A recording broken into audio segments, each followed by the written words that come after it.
Welcome to Melrose Unitarian Universalist Church. Our service today is called A Communion of Wonder. Good morning.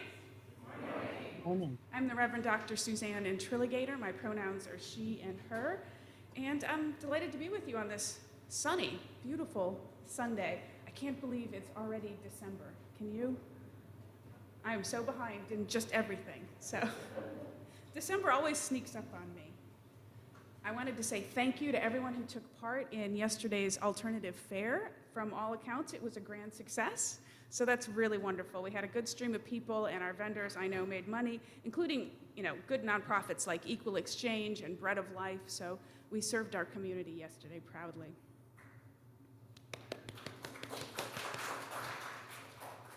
And I want to thank everyone who's taken part in our Giving Tree gift program already. We are giving gifts to benefit the families of the UU Urban Ministry in Boston, and you can donate anytime up to December 12th, which is next Monday.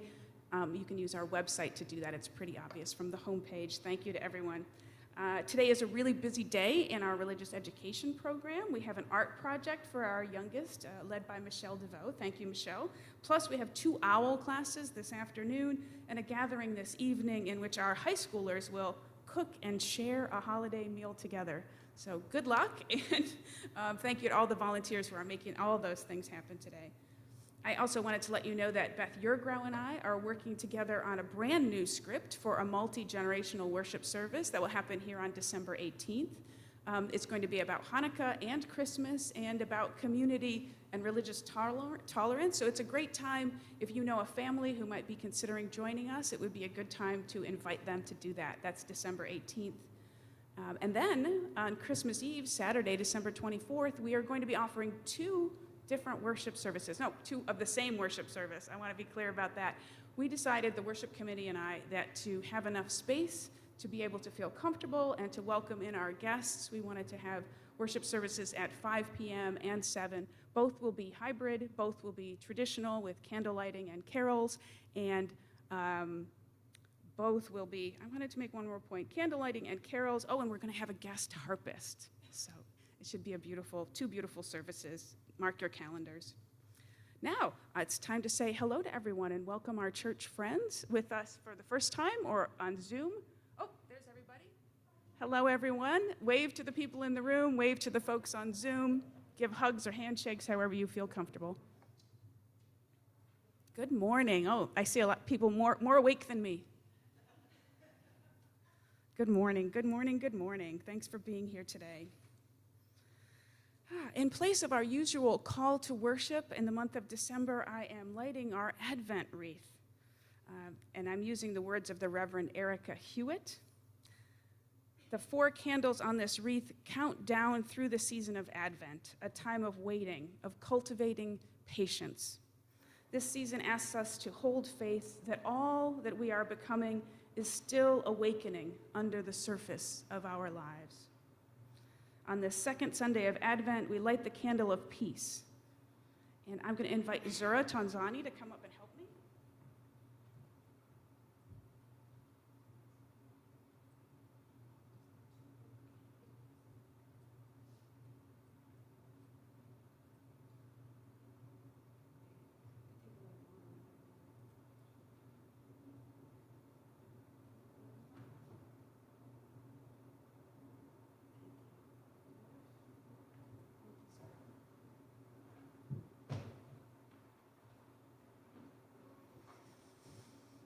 We light these candles, the second being the candle of peace, with the words of Pema Chodron, who is a Buddhist nun. If we want there to be peace in the world, we have to be brave enough to soften what is rigid in our hearts, to find the soft spot and stay with it. We have to have that kind of courage and take that kind of responsibility. That's the true practice of peace. May this time of waiting inspire our courage. May we find the soft spot in the pressures of this season and stay with it as we discern our way forward. May we all be filled with loving kindness. May we be at ease and discover the true practice of peace within us so that there might be peace in the world. And now, together, we light the symbol of our faith, the flaming chalice. Here to light it today and to lead us in our covenant is OWL teacher and member of our Religious Education Committee, Michelle Aldrich, along with her son, Zach. Thank you, Michelle and Zach.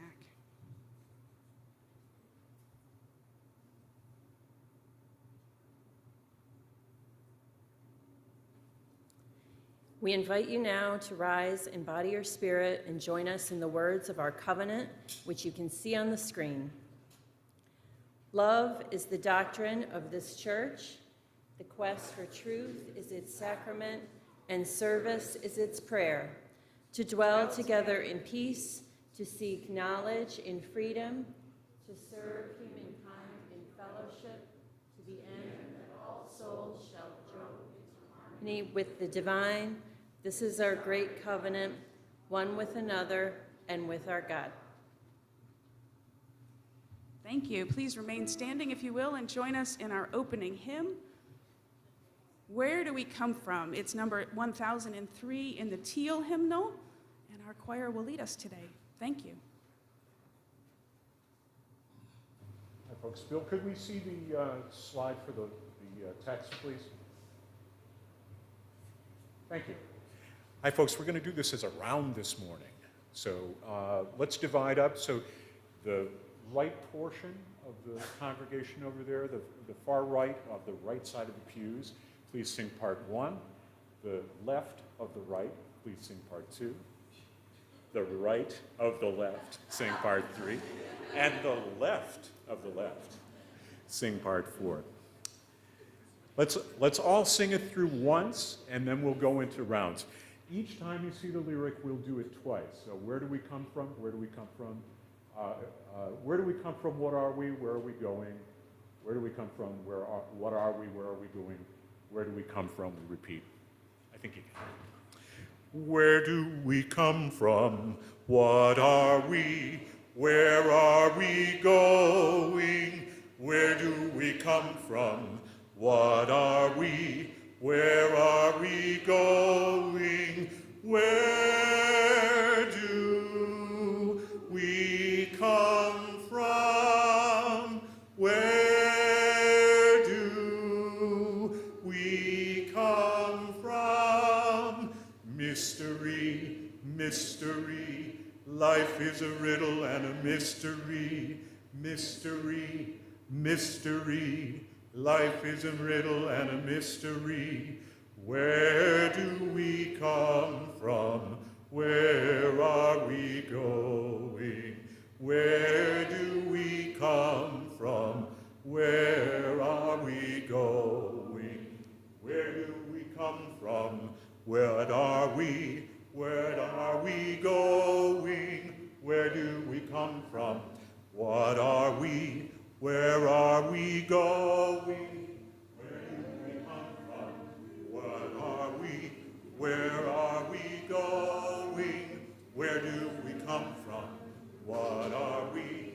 What are we going?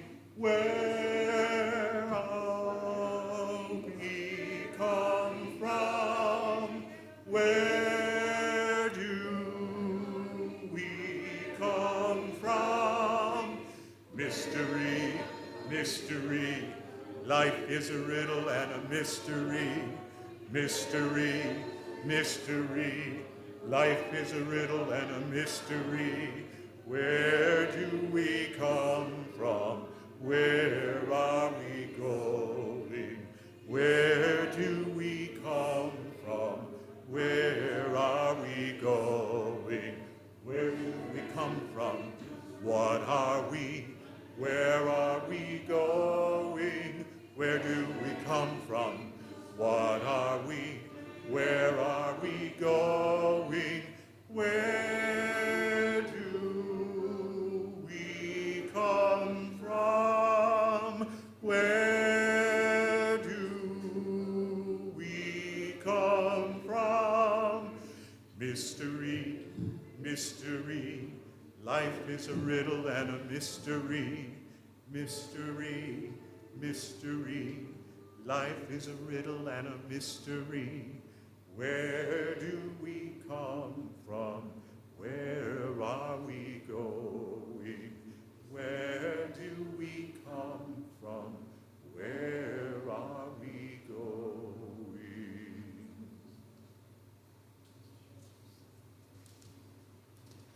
You may be seated.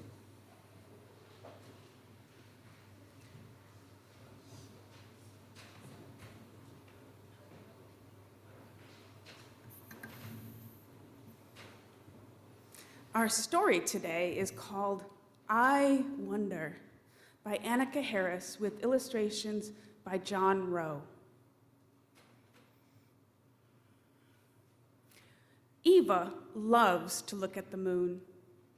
It follows her from place to place, disappearing behind trees and mountains, and then appearing again someplace new. Look, Mama, there it is. The moon looks so beautiful in the sky. Her mother asks, how do you think it follows us, Eva? Eva thinks about it, but she just can't figure it out. It's okay to say, I don't know, says her mother. When we don't know something, we get to wonder about it. I wonder if the moon and the earth are friends, says Eva. Her mother smiles. I like that idea. But Mama, how does the moon really stay close to us?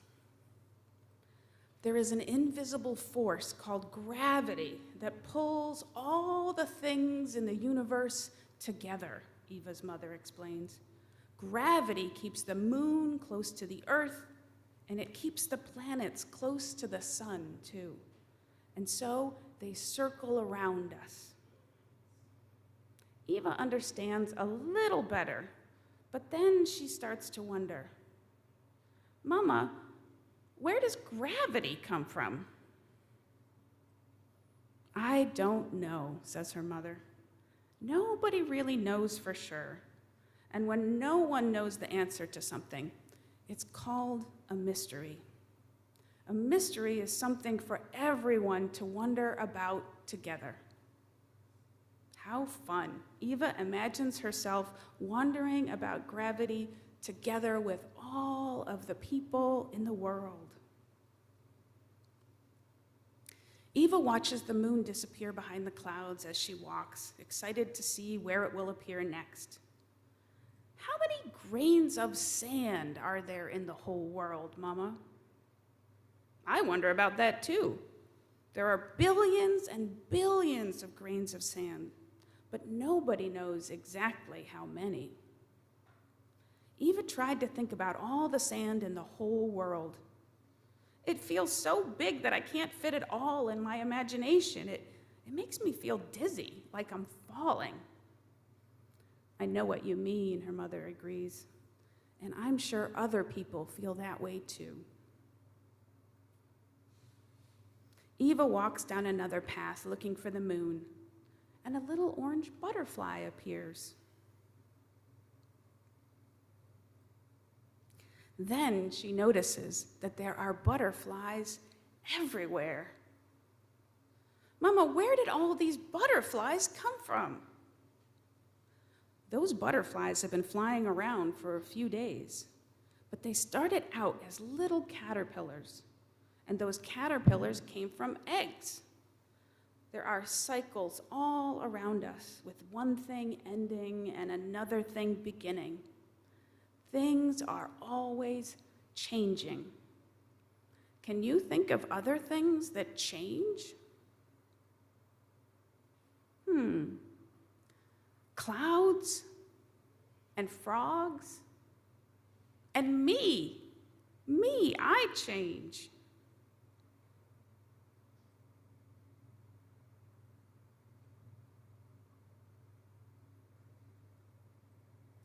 Later on, Eva wonders, Mama, what was here before all the butterflies and the frogs and the clouds?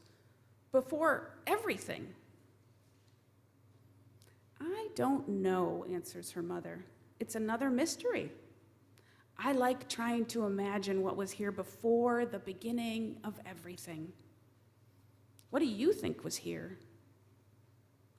And Eva says, smiling, I don't know. She thinks about it for a long time, and then she has an idea. I wonder if there were feelings? As she walks home, Eva sees the moon again, glowing brightly above the roof of her house. Let's go inside and look for the moon through the window. We live with some big mysteries. When we come upon one, we're given a little gift. Every mystery is something for all of us to wonder about together. What do you wonder about? That's the end of our story. Thank you very much for your good listening. And now you all can go down to your classroom for a special art project.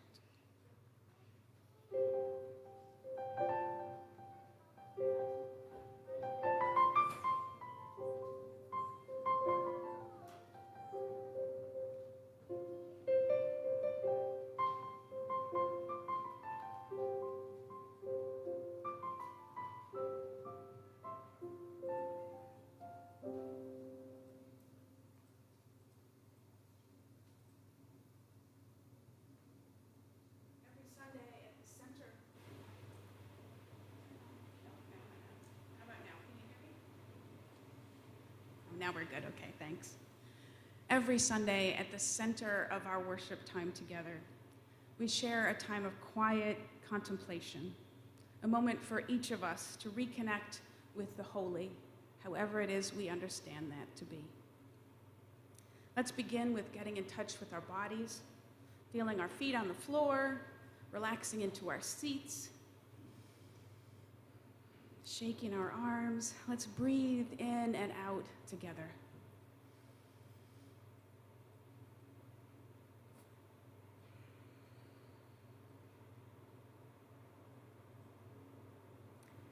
In our meditation time this morning, first we'll join together in our centering song, then we'll sit for a few minutes of shared silence, then we'll speak to one another of our joys and sorrows, then I will lead us in a prayer. Our worship themes for December are wonder and our fourth UUA principle, the free and responsible search for truth and meaning. It's a time for us to reacquaint ourselves with our astounding world and to reassess our own place in it. Our centering song for the month is called Dark of Winter. It's number 55 in your gray hymnal. Lyrics will appear here on the screen. You please remain seated. Tom and the choir will lead us in singing. Join in as you like and let the song gently guide you into our time of shared silence.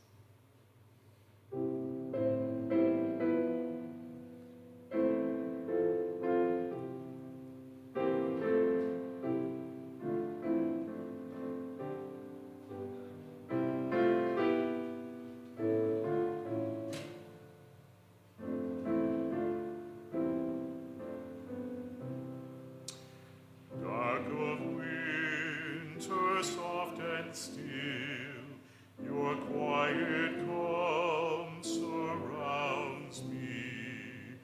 Let my thoughts go where they will, ease my mind profoundly, and then my soul will sing a song, a blessed song of love eternal, gentle darkness, soft and still, bring your quiet to me. Darkness, soothe my weary eyes, that I may see more clearly. When my heart with sorrow cries, comfort and caress me, and then my soul may hear a voice, a still small voice of love eternal. Darkness, when my fears arise, let your peace flow through me.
It is our tradition here to share with one another the personal milestones of our lives, our joys and sorrows.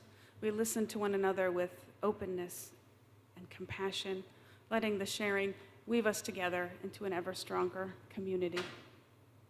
We'll start with our sorrows. If anyone has a sorrow to share with the community, people on Zoom, I invite you to type it into the chat box. People here in the room, I invite you to come forward, speak at the microphone so everyone can see and hear you. Please, if you would, start with your name.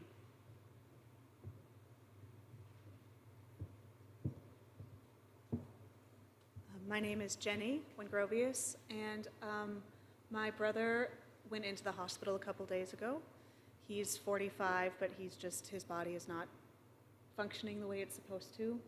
And while he was there, he was diagnosed with COVID, so he seems to be okay, but they're going to keep him for a while just to make sure that everything goes well. So let's just keep him in our thoughts. This is your brother who visited us just a Yes, few weeks yep, ago. it Remind is. us of his name. Jack.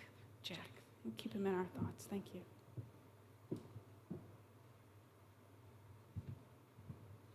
Good morning. My name is Vincent. Last week I told you all that my mom went into the hospital, and unfortunately she contracted COVID this past week. And so given her age and everything going on with her, I'm quite concerned. She seems to be doing all right now, but it's such a arbitrary thing that worried as to not only the infection, but what happens afterwards. Oh, Vincent, I'm sorry. Hi, I'm Florence. I wanted to light a candle of remembrance for our dear friend Scott. Friday was the one-year anniversary of his passing. I also have an uncle in the hospital right now due to some complications related to Parkinson's, and he also contracted COVID while he was there. And my sister-in-law also has a very bad case of COVID, so praying for her also. Florence, you're carrying a lot. I'm sorry about that. Let's look in our Zoom room. From Nancy Nichols, A Candle of Remembrance. Yesterday, we attended a celebration of life for Olive Beverly at the Falmouth UU Fellowship. Olive lived a full and active 104 years and was a lifelong peacenik and committed social justice advocate. Liz, if you would go ahead and light one of our candles here as a symbol of all the sorrows both shared and unspoken today. Let's remember to reach out to one another with kindness and compassion and give help as we are able. Now I invite anyone who has a joy they want to share with us this morning to come forward. People on the Zoom room can go ahead and type into the chat box, and I will read your joys in a moment. I just wanted to mention how much joy there was at the fair yesterday. We had a wonderful time and did probably better than we've done any other year. So a lot of nonprofits benefited from that. But I need to have a shout out to the volunteers. Probably was 20 or more volunteers. They work like they get paid. But maybe you pay them in what we have here. But they are great. So we had a great time and made money. Thanks, Carol. Hi, I'm Nancy Free, and the baked goods table at the fair yesterday made $302.50. I thought it was a Wow. great success. I would like to thank the following: Regina Harris and Garen Boyd, who helped man the table, and to the bakers, Carol Nestor, Michelle DeVoe, Martha Borka, Gloria Gabriel, and Garen also. Let's see what else. Mary Beth Griscom, Gail Maynard, and Mary Dillahunty. Thank you to all. If I miss anybody, it's because I got there just as the fair was opening, and I found this great big table full of stuff, and I don't know who gave what. Anyway, again, thanks to everyone. Thank you. Nancy was thanking all the bakers who helped to raise money yesterday for the Bread of Life. Cheryl.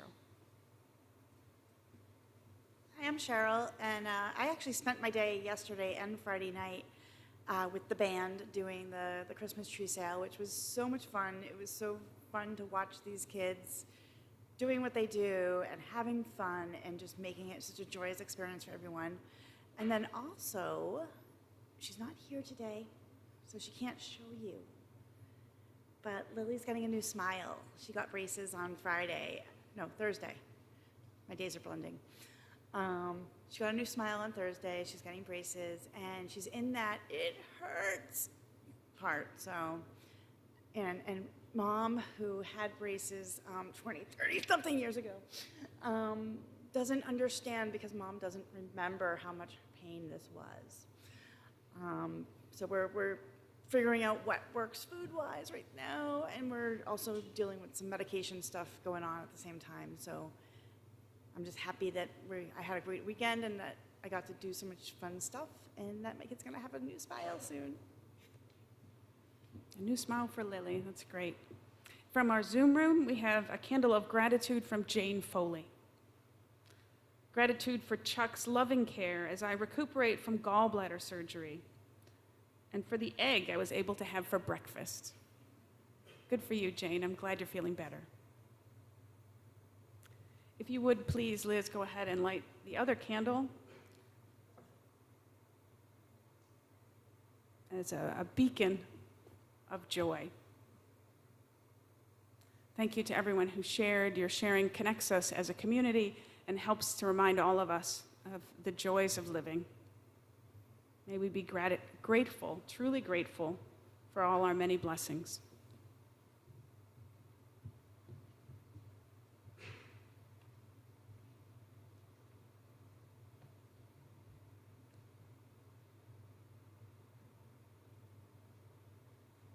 Please join me in the spirit of prayer. I offer today these words on mystery by the Reverend Joan Javier Duval, who is our minister in Montpelier, Vermont. Spirit of life, mother of all, mystery beyond our understanding. Here we are, living, breathing creatures with minds that wonder and hearts that feel awe. We face questions that we know can't be answered, and tragedies that we know can't be explained. May we find patience in all that is unanswered, and peace in all that will never be explained. Here we are, living, breathing creatures with open minds and tender hearts. May we hold ourselves with gentleness, with all that brings us worry and all that makes our hearts break. May the living, breathing creatures that we are feel the breath of life moving in us and through all things, bringing us into greater union with the mysterious universe of which we are a part. Blessed be and amen.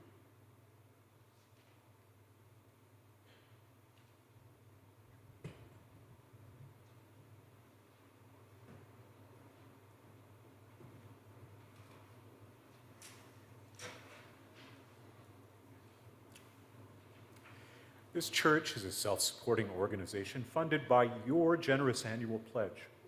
You may also contribute to our weekly collection plate, which we split every month with a deserving cause.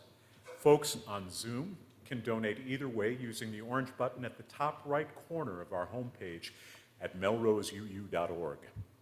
For the month of December, our giving partner is UU Mass Action, a coalition of individuals and congregations across our state that coordinates social justice efforts.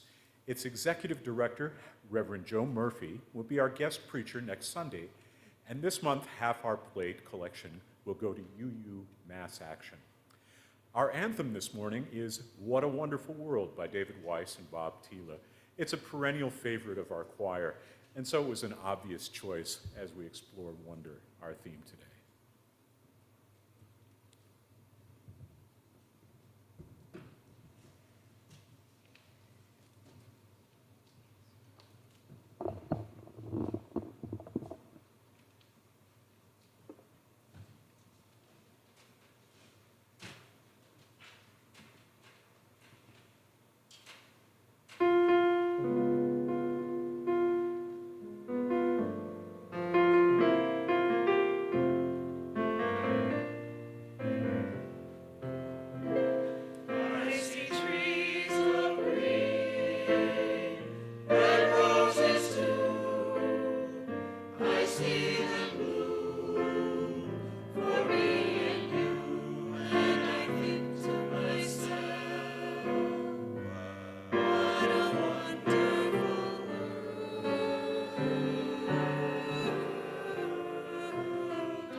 Thank you, choir.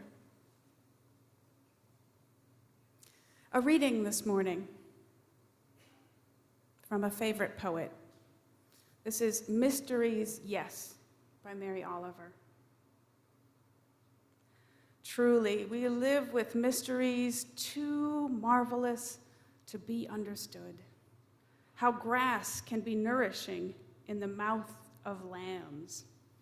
How rivers and stones are forever in allegiance with gravity, while we ourselves dream of rising. How two hands touch and the bonds will never be broken.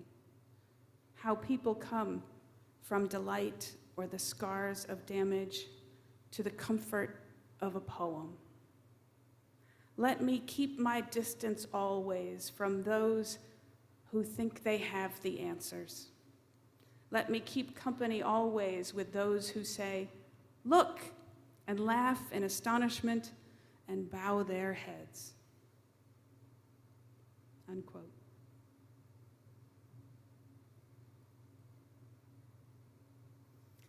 As you may know, for the last several years here, we've taken part in a project called Soul Matters, which is a sharing circle among UU churches. We contribute ideas for worship and RE, and we receive back collections of ideas based around shared themes. So you may know that our Soul Matters theme for December is wonder, the word wonder. But in addition to that, this year, Katie and I decided together back in August that we also wanted to focus on our UU principles to help us get ready for this process of change that we're going through as a denomination, and to help ground us all in our values as we move on from the pandemic time. So our other theme for December is our fourth UUA principle, the free and responsible search for truth and meaning. So you see, in one way, it's just a coincidence that these two themes land together in this month of December. But for me, it's absolutely delightful that they do, because the intersection there is so rich. Because I believe that each individual's search for truth and meaning pretty much starts with wonder. It starts when we are children, like the girl in the story this morning, who wonders, why is the moon following us? And where does gravity even come from? Questions like these, if they are not shut down, but engaged and nurtured, can and should flower into a lifelong quest, a continuous journey from wisdom, from curiosity to wisdom, and back again and back again. For us, UUs, that journey and those questions are everything. With Rilke, we believe in living the questions. Not so much to get to the answers, but to just love the questions. Now, if you're a real UU geek like me, you know that in addition to the principles, our UUA covenant also provides a list of 6 sources for our faith. If you have a gray hymnal, you can look at them right now in the very first pages. I think it might be, it's one of the Roman numeral pages, so it's maybe the second or the third one in. Lists the 7 principles and the 6 sources. And the very first source is direct experience of that transcending mystery and wonder, affirmed in all cultures, which moves us to a renewal of the spirit and an openness to the forces which create and uphold life.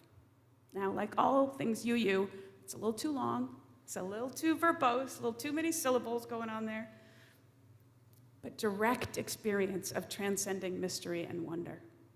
I don't know of another religion in the world that affirms that so boldly, puts it at the center of everything the way we do. But we do it for good reason. That's what the transcendentalists were talking about. That's how they got their name, from transcending mystery and wonder, transcendentalists. In the 1820s and 30s and 40s, this group of people, most of whom had Unitarian affiliations, took issue with mainstream religion. They asserted that far more important than received doctrines and ideas, more important even than the teachings of Jesus, is one's own individual direct experience of mystery and wonder. The religious journey starts right there, they argued, with each person's senses, our own individual perception of mystery and wonder. And if we're lucky, that journey keeps getting fed, growing throughout our lives. Now, transcendentalism was a radical notion back then, but thanks to Emerson and Thoreau and all their friends, it eventually took hold and it transformed religion and culture in this country to the point that today, this idea no longer seems radical, but it seems central and obvious. But I think it's really good for us to pause and remember it, not only to affirm the history of our religious faith, but to remind ourselves about the power of ideas, about how things we think today can shape the future moving forward. Now, with all of that said, no, I do not have the nerve to sit here and preach to you about your own experience of transcending mystery and wonder. What I'm trying to convey is that yours is what is important, not mine, not anyone else's. Like Emerson said in his famous Divinity School address, he was speaking directly to ministers graduating from Harvard. He said their job was to acquaint men at first hand with divinity. That means acquaint people with God. Encourage them to have their own experiences. So today, I want to call up in you your own experiences of mystery and wonder, not mine, your own, so you can renew and refresh your spiritual journey, your own search for truth and meaning. What does that mean? Let me look at the clock. Okay. In a few minutes, I'm going to ask you to spend a minute here recalling in your mind, a moment of quiet to recall an experience that you had of mystery and wonder. And if there's time, I might even ask you to share about that time with your neighbor in the pew or your neighbor in the Zoom room. Before I do that, however, I have a little surprise. I want to attempt to create a shared experience of mystery and wonder right here, right now, in worship. I want us to look together at some amazing new images from the James Webb Space Telescope, which is revolutionizing our human understanding of the universe. Before I put them up, I'm going to invite up a special guest speaker because we have our own in-house expert. You don't want to hear me talk about those images.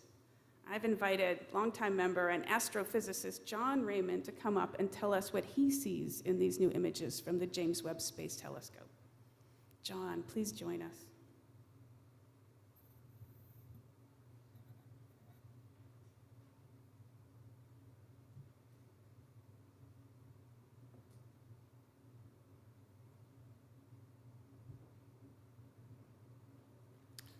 Good morning. So there are many different kinds of wonder and awe. Some people will look at a mountain and think, it must be great to be up there. I'm going to climb it. Some people will look at it and say, wow, I'm going to take another toke. Some people will look at it and say, I wonder how the rocks got folded like that. But in all those cases, you don't really appreciate just some patches of gray and brown and white. What you appreciate is understanding that this is a mountain, that it is something with enormous mass and solidity and scale. So when Reverend Suzanne came across some recent images from the new JWST telescope in space, images that excite wonder and awe, she asked me to describe what I see in them, because I look at images like this for a living. The thing that is different about these images is that they're taken in the infrared. So they can show us things that we can only infer indirectly from the things we see with our eyes. Because they are infrared, we can't see them. They would just be black to our eyes. So they have been artificially colored with different colors chosen by someone to convey a sense of 3 dimensions or of beauty or of wonder. Some of them are chosen to convey something about the thing you're looking at. For instance, warmer gas will tend to be bluish colors and cooler gas will tend to be red. So that said, let's take a look at Jupiter in the infrared.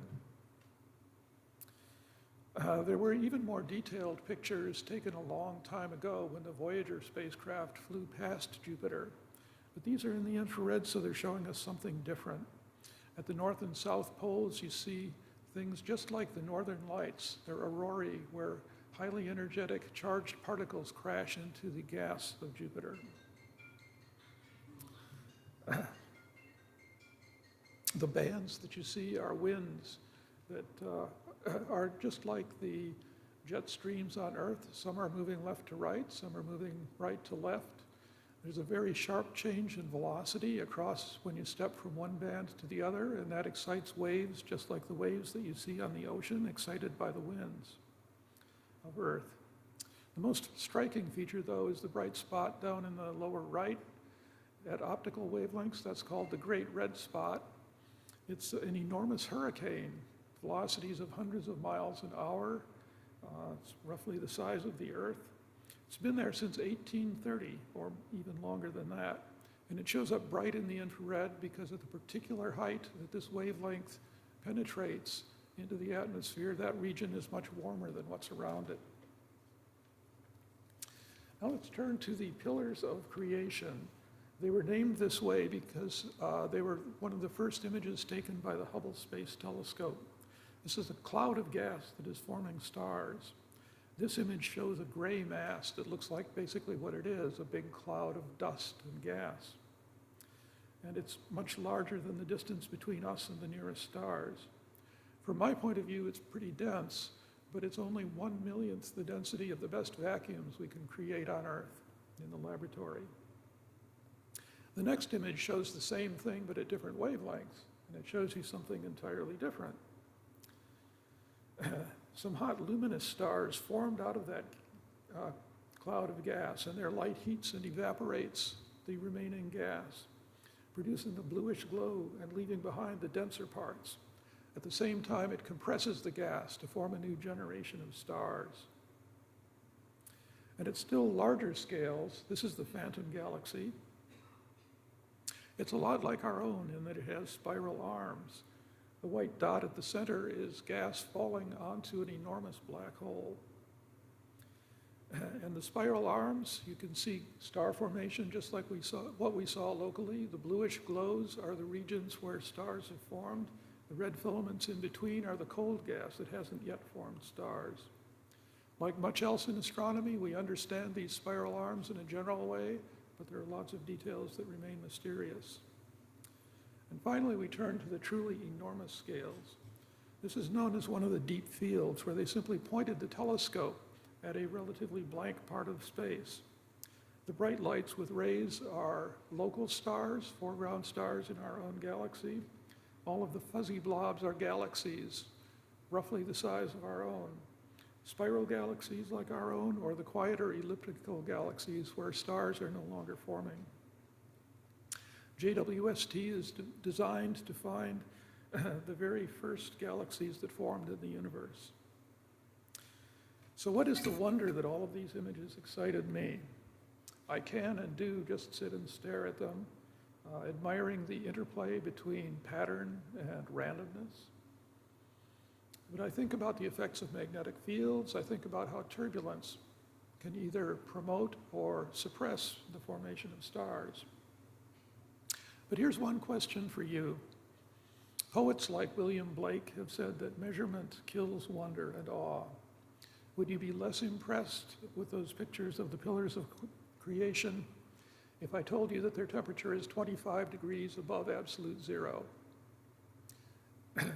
Would you wonder why it's that cold? Would you wonder why it isn't colder still? Thank you.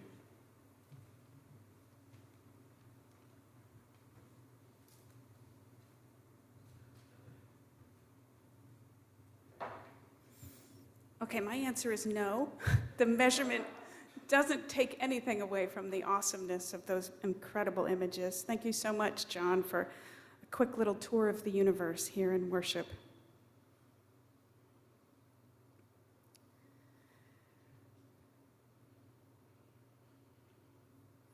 So I wanted to take a little time for all of us to engage with our own sense of mystery and wonder. If that didn't do it for you, I invite you now to take a quiet moment to yourself.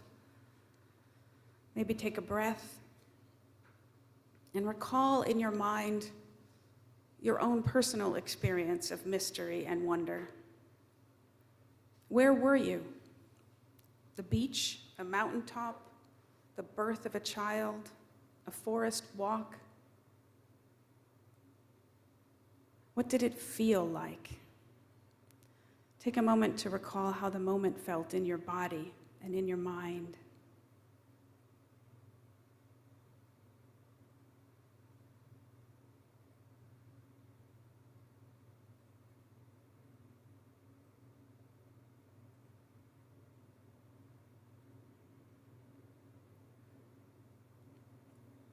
Now, as you're willing and able, and only as you're willing and able, I invite you to take 3 minutes to turn to someone next to you, maybe someone you didn't come with today, people in the Zoom room, applies to you too, and share with one another about an experience of mystery and wonder that you had.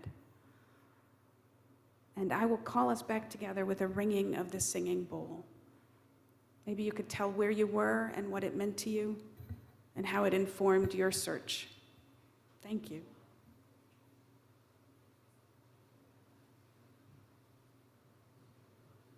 People in Zoom, if you want to talk to each other, feel free to unmute, but you won't be heard over speakers in the sanctuary.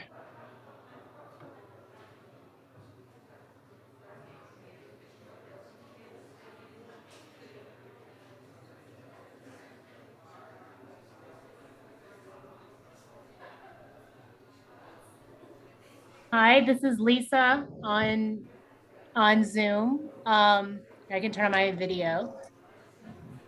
I thought that I flew over the Grand Canyon one time, and I was just awed. I just stood with my neck craning, looking out the window the entire time. It was just amazing to fly over that canyon and see. I was in awe.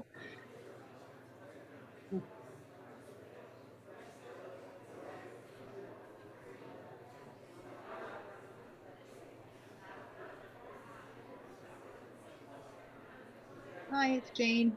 I'm just, I'll never forget all the medical help that I got in order to have for infertility, and what a wonder it still was to uh, give birth and go through the mystery of that with the assistance of science.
Hi, this is Dan. Many years ago, I went on a night hike with the Appalachian Mountain Club, and the leader had us separate, spread us out to just sit and observe in the nighttime in the middle of the forest. And it was a profound experience. From where I was sitting, I couldn't see any other people, any other works of human beings, and it was just unforgettable experience, calmness and peace. And I still think about it sometimes.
Truly, we live with mysteries too marvelous to be understood, writes Mary Oliver. Let me keep my distance always from those who think they have the answers. Let me keep company always with those who say, look, and laugh in astonishment and bow their heads.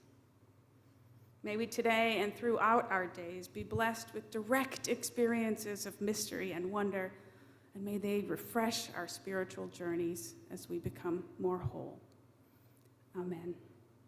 Please rise in body and in spirit and join in our closing hymn, All Beautiful, the March of Days. It's in your gray hymnal. It's number 57.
Thank you. If you would please remain standing and join with me in our chalice extinguishing words.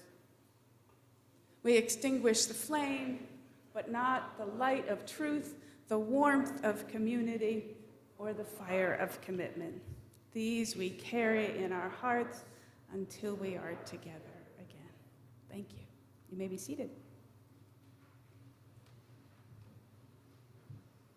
Our worship service has ended. Please, if you would like to stay and enjoy a brief postlude, apparently on the organ from Tom, that would be lovely. And then you may join us, if you'd like, in Parish Hall for some snacks and refreshment, or people on Zoom might stay in the Zoom room for a quick chat. Thank you so much for making time to worship with us today.